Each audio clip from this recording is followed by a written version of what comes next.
लोगों की ज़मीन पर किस तरह से कब्जा कर लेते हैं और फिर पूरी पूरी ज़िंदगी अपनी गाड़ी और मेहनत की कमाई से खरीदी हुई ज़मीन को लेने के लिए थानों में चक्कर काटते हैं। नमस्कार, मैं हूं चेतना शर्मा। आप देखना शुरू कर चुके हैं संवाद भारत का भारत के लिए। मैं मेरे कैमरामैन से कहूँगी कि आज हम शिवदासपुरा थाने में हैं, जहाँ हमारे कमिश्नर साहब सचिन मित्तल साहब यहाँ पर जन सुनवाई कर रहे हैं।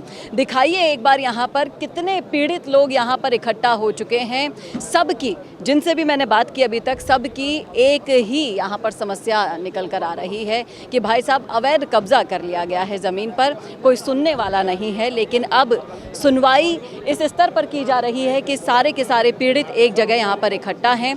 कुछ पीड़ित मेरे साथ यहाँ पर मौजूद है। भाई साहब, आप कहाँ से हैं, क्या है, ज़मीन का कौन सा मामला है आपका? सिद्धार्थ एनक्लेव में प्लॉट है, जिसमें कुछ भूमि माफिया हमारे पहले बाउंड्री बनी थी, उस बाउंड्री को तोड़ के दूसरे भूमि माफिया ने कब्जा कर लिया और उसमें बाउंड्री बना दी। एक राम प्रसाद चौधरी वहाँ लोकल लोग, तो वो एक सिंगल साहब अनिल नवीन सिंगल जी, वो लोगों ने बाउंड्री बना ली। आज एक महीना परिवादी हो गया, अभी तक कोई सुनवाई, कोई रिपोर्टिंग, कोई कानूनी कार्रवाई नहीं हुई। कोई कानूनी कार्रवाई नहीं हो रही। धड़ल्ले से कब्जा करने वाले लोग आसानी से खुले छत के नीचे घूम रहे हैं, पैसे रिश्वत दे रहे हैं, मौज कर रहे हैं, मौज उड़ रही है पब्लिक की। पब्लिक मर रही है, कमा कमा के ले रही है, वो 60 गार्ड से माल मार रहे हैं। हाँ, हमारे कमिश्नर साहब से क्या आपका नंबर आ गया अभी जन सुनवाई? साहब के पास एप्लीकेशन दी है, वो आवाज़ लगाएंगे, जब जाऊँगा निवेदन करूँगा, हाथ जोड़ी करेंगे, वो भी सुनेंगे तो ठीक है, नहीं तो फिर घर जाएंगे। कोई ऑप्शन नहीं बचता है फिर उसके बाद। जी अंकल, आप क्या कहना चाहते हैं? मैं ग्राम बाजरोली का रहने वाला हूँ। जगदीश नारायण मेरा नाम है। मेरे 3 बच्चियाँ हैं। सर, मेरे को 13 साल हो गए। मेरे भाई बंटवारे का चक्कर है। इसमें तो एक ही बाप के 4 लड़के हैं। 2 बाप थे, उनके कोई संतान नहीं थी। मैंने हर केस फर्जी कागज़ बना लिए, दत्तक पुत्र बन जाते हैं। 3 पिताजी के कोई संतान नहीं थी। मेरे 3 लड़कियां, मेरे से एक भाई है, उसके भी लड़का संतान नहीं है। इतना बुरा हाल हो रहा है कि जबकि मेरे तीनों बच्चियां नौकरी में हैं और मैं बार बार थाने में जाता हूं, बार कम से कम 25 बार थाने में जा चुका। और कोर्ट के अंदर भी यही है। अभी वोटर लिस्ट में फर्जी नाम लिखा लेते हैं और फिर मतलब राशन कार्ड में फर्जी नाम लिखा दें। असली बाप 4 हम असली बाप के हैं। कागज़ सारे मैंने पेश कर दिए, परंतु इसके बाद में भी सुनवाई नहीं होती है।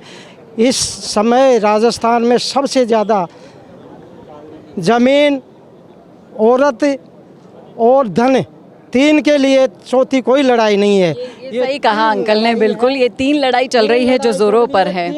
जी, और भी यहाँ पर हमारे साथ लोग मौजूद हैं। अंकल, एक बार इनकी भी सुनते हैं। मैडम, हमने प्लॉट लिए थे 2019 में। आज उस कॉलोनी को डिस्प्यूट कर दिया गया है। कम से कम 150 प्लॉटधारी है, सब दिहाड़ी मजदूरी है और सब जॉब कर रहे हैं सीतापुरा इंडस्ट्रीज़ में। लेकिन अभी 2-3 महीने से उसको डिस्प्यूट कर दिया गया है। सभी हम प्लॉटधारी परेशान हैं। बदमाश आते हैं, गाड़ी घोड़े लाते हैं, डंडों के साथ आते हैं, मारने की धमकी देते हैं। हमारे प्लॉटों को तोड़ा जा रहा है और पुलिस प्रशासन से हमारे को कोई मदद नहीं मिल रही है। हमने वीडियो बना रखे हैं, हमारे पीछे गाड़ियाँ भी लगाते हैं, ज़मीन खाली कराने के लिए भी लगे हुए हैं। हमने यहाँ पे एप्लीकेशन यहाँ पे भी दे रखी है, FIR भी दर्ज करा रखी है, लेकिन अभी तक हमारा कुछ भी नहीं हुआ है। कोई भी कार्रवाई नहीं हो पा रही है। कोई भी कार्यवाही नहीं हो पा रही है। डराया धमकाया इस दम पर जा रहा है भाई साहब कि पुलिस के चक्कर भी काट चुके हैं ये लोग। अपनी एड़ियाँ घिस रहे हैं बराबर और अपनी मेहनत की गाड़ी कमाई से खरीदी हुई ज़मीन पर अभी तक मालिकाना हक नहीं ले पा रहे हैं। जिन सपनों के लिए हम ज़मीन लेते हैं कि भाई साहब बेटी की शादी करनी है या घर बनाना है या फिर कोई भी ऐसा, वो सपने सारे अधूरे रह रहे हैं। प्लॉटधारी सीतापुरा इंडस्ट्रीज एरिया में मजदूरी करते हैं, कोई जॉब पे है, कोई पैसे वाला नहीं है, सब जॉब, सब किस्तों वाले हैं। रात को आके तोड़ के चले जाते हैं। पुलिस प्रशासन के माध्यम से भी कोई कार्रवाई, कोई संतोषजनक नहीं हो पा रही है। परेशान हो के हम कहाँ जाएं? जाएं तो जाएं कहाँ, यही सबसे बड़ा सवाल यहाँ पर है। और भी हमारे साथ जुड़ रहे हैं। भाई साहब, इधर आइएगा, आप बताइए कहाँ से हैं, क्या हुआ आपके साथ? मैं सांबरिया से हूँ और हमारे भी पारिवारिक मतलब एक ज़मीन है और ज़मीन पे विवाद चल रहा है। और जो सामने वाले विपक्ष वाले हमारे पड़ोसी हैं, और वो पड़ोसी में क्या कि पारिवारिक थोड़े सदस्य ज़्यादा हैं। उन्होंने हमारी शिकायत पंचायत में दी थी और पंचायत ने उनकी शिकायत को जो खारिज कर दी, कोई भी डॉक्यूमेंट्स वगैरह नहीं देने के बाद में पंचायत में शिकायत खारिज कर दी। तो उन्होंने यहाँ पे शिकायत करी। शिकायत के बाद में इन्होंने हमें रिप्लाई किया कि आप हमें जो इससे भाई पंचायत ने आपकी शिकायत दी है, तो शिकायत के जो नोटिस है पंचायत से आप लेके आइए, ठीक है। जैसे पंचायत से लाने के बाद मतलब पंचायत ने शिकायत खारिज कर दी, उसके बाद में हम हमारा कार्य निर्माण स्टार्ट करते हैं। तो वापस आके कहीं से भी फर्जी पट्टे लाते हैं और फर्जी पट्टे लाने के बाद में वो काम स्टार्ट मतलब हम हमारा काम स्टार्ट करते हैं। तो वो उस पर हमें प्रतिबंध करवा देते हैं, ठीक है। तो हम हमारा काम वहाँ से पे रोक देते हैं। लेकिन विपक्ष जो पार्टी है, जो विपक्ष वाले जो हैं, वो क्या करते हैं कि उनके पास बहुल्य आदमी ज़्यादा हैं, तो हमें ज़बरदस्ती आते हैं, मारने पीटने की कोशिश करते हैं, हमारे औरतों के साथ में मतलब अभद्रता से पेश आते हैं, बच्चों को भी मारते पीटते हैं। और मैंने परसों लगभग आज 3 दिन हो गए, 3 दिन पहले हमारे साथ में बच्चों औरतों के साथ में मारपीट हुई। हमने FIR भी करी यहाँ पे, लेकिन अभी तक ना ही तो उनका कोई मेडिकल करवाया, ना ही उस पर कोई एक्शन लिया गया। और हमने जो पहले परिवाद करवाया था, ना ही उन लोगों का मतलब वहाँ पे अभी तक उनको पाबंद किया गया। तो वो लोग हमें तो पाबंद करवा दिया, लेकिन वो लोग ज़बरदस्ती हमारे साथ में मारपीट कर रहे हैं और हमें मारने कूटने की धमकी दे रहे हैं। और ज़बरदस्ती हमारी ज़मीन जो है उस पर हमारे कब्जे पे अतिक्रमण पे उन्होंने अपनी तारबंदी कर दी ज़बरदस्ती मतलब उसके माध्यम से। यानी अपराधियों के हौसले इतने बुलंद हो गए भाई साहब कि घर में घुसकर महिलाओं से, बच्चों से अभद्रता हो रही है। पुलिस और कानून का कोई डर नहीं दिखाई दे रहा है। और साफ साफ यहाँ पर आप देख पा रहे हैं, एक के बाद एक पीड़ित मुझसे जुड़ रहे हैं। और जिस तरह से हमारे कमिश्नर साहब ने ये पहल की है कि जन सुनवाई कर रहे हैं, इतने बड़े लेवल पर आप लोगों को बुलाया गया है, क्या लगता है कि यही न्याय की आखिरी उम्मीद आपको नज़र आ रही है? अगर ये भी नहीं सुनेंगे तो कौन सुनेगा? देखिए, ये बरखेड़ा में एक ज़मीन थी जिस पर पट्टे काटे थे। जिस मीणा के नाम से ज़मीन थी, उसने सूरत पोल गेट सोसाइटी के नाम सरेंडर कर दिया, हमको पट्टे दे दिए। फिर क्या है कि कुछ लोगों ने मकान बना लिए, गरीब हैं बेचारे, जो कि कोई पुताई करता है, कोई रंगाई करता है, अब कुछ वो है। अब उनको क्या है कि उन्होंने 10-12 साल बाद उसने डायरेक्ट बेच दी, जबकि उसने सरेंडर कर रखा है। और हम परेशान हैं, हम थाने पे करते हैं तो वहाँ से कार्रवाई, तो मध्यगति के समाचार हैं, कब हो जाए कब नहीं हो जाए, कोई सुनने वाला नहीं है। हम ये आए हैं, हमें भी उम्मीद से आए हैं, बाकी तो प्रभु इच्छा है। कोई हमने 2012 में खरीदा था, 2025 में बेच दिया दूसरे को। वो 10 करोड़ की ज़मीन है, 1.5 करोड़ में बेच दिया किसी को।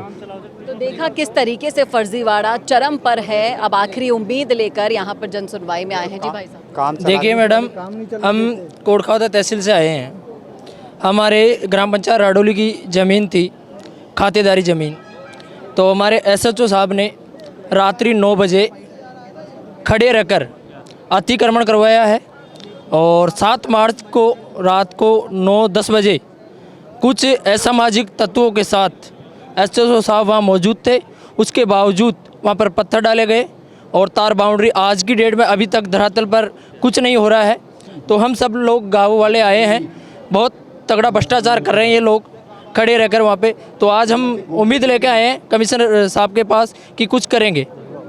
यानी कि प्रशासनिक अधिकारी खुद खड़े होकर अगर अपराधियों को शह देते हैं, अपने सामने अतिक्रमण करवा रहे हैं, तो भाई साहब सोचिएगा कि भ्रष्टाचार किस टॉप लेवल पर चल रहा है। जैसे हम विरोध करते हैं तो हमें बंद करने की धमकियाँ देते हैं, नाव लिखने की धमकियाँ देते हैं। अब जाए तो जाए कहाँ जनता? ये बिल्कुल सही कहा। कुछ महिलाएं मेरी तरफ देख रही हैं। आइए आइए, आप भी आइए। कहाँ से आई हैं आप? यहीं से, शिवदासपुरा से। शिवदासपुरा से हैं। क्या समस्या लेके आई हैं? समस्या ये जो कि 5 बीघा में लान भेड़ों कर रहे हैं। काल शाम परसों का दिन शाम ने तो रात नहीं लाई लगा दिया वो गए। तो पुलिस वाला ने फ़ोन कराया, तो बल्कि कुत्ता माँ ने फ़ोन कराया करते। मैं रात को उधर गए थे ना घूमने, तो लाई लग रही थी। तो या कि ये अभी तक नहीं देखी जाके वहाँ पे कैसे का जब आई अंडर धान बढ़ रहे हो तो फ़ोन कर सका जा मैडम। और फ़ोन करे तो उठा माने कह रहे थे रात ने 2 बजे लाग रही लाई। यानी कि कटी कटाई फसल स्वाहा हो गई है। कट्टी कर दी है कटा कर जी। और 9 बीघा में पूरा सफाई जो एक गेहूँ को दानों को नहीं मिले माने, एक गेहूँ को दानों। इतना बड़ा आर्थिक नुकसान यहाँ पर हो गया है। उम्मीद ये करते हैं फोन कर कह रहे थे पुलिस वाला जार एक बार देख लो भी कौन गया। अंडर शिवदासपुरा का पुलिस वाला कौन गया देख लो माने भाई काय कंडीशन रेट से जार देखा तो सरी उंडा खेत में ओटा माने या और पूरा गांव का चल गया, लेकिन ये कौन गया उधर। तो लाई की मोटर को फोन कर सकता था, वो भाई फोन करके बुलाया यहाँ पर। देखा आपने किस तरह से महिलाएं हों, वृद्ध पुरुष हों, युवा हों, सब त्रस्त हैं। भ्रष्टाचार, अतिक्रमण और जिस तरह से छोटे छोटे बच्चों को छोड़कर पूरी मेहनत से फसल उगाना। देखिए आदमी को साथ देवा जार देखना चाहिए जो ना, एक दाना तो देखना चाहिए जो ना जार उड़े भाई। किसान चिल्ला रहे खेत में बन जाना चाहिए। देखिए सीएम साहब, यहाँ पर एक से बढ़कर एक यहाँ अरदास लगाई जा रही है। हताशा उस चरम पर पहुँच गई है कि कोई सुनता नहीं है, यही इनका कहना है। इनकी चप्पल घिस चुकी हैं, एड़ियाँ घिस चुकी हैं। दरख्वास्त लगाते लगाते आखिरी उम्मीद अब कमिश्नर साहब और आपसे संवाद यहाँ पर करता है कि जिस तरह से जनता त्रस्त हो रही है आपके ही इलाके में, तो एक बार जन सुनवाई आपको भी करनी चाहिए ताकि पता तो चले कि ज़मीन पर हालात क्या हैं। भ्रष्टाचार खत्म हो गया, ये बोलने से नहीं होता। भ्रष्टाचार किस तरह से होता है वो ज़मीन पर उतरकर इन लोगों के पास जब आप जाएंगे तब आपको समझ में आएगा। कैमरामैन करण के साथ चेतना शर्मा, संवाद के लिए। मुद्दों पर बेहतरीन बोल सकते हो आप, लेकिन आपके सोशल मीडिया पर उन वीडियोस को कोई देखता ही नहीं। देख भी ले तो विश्वसनीयता नहीं मिलती। अब आपके वीडियो को पूरा राजस्थान और पूरा देश देखेगा जब उसे 5 लाख से ज्यादा सब्सक्राइबर्स वाले डिजिटल न्यूज चैनल दिखाएंगे।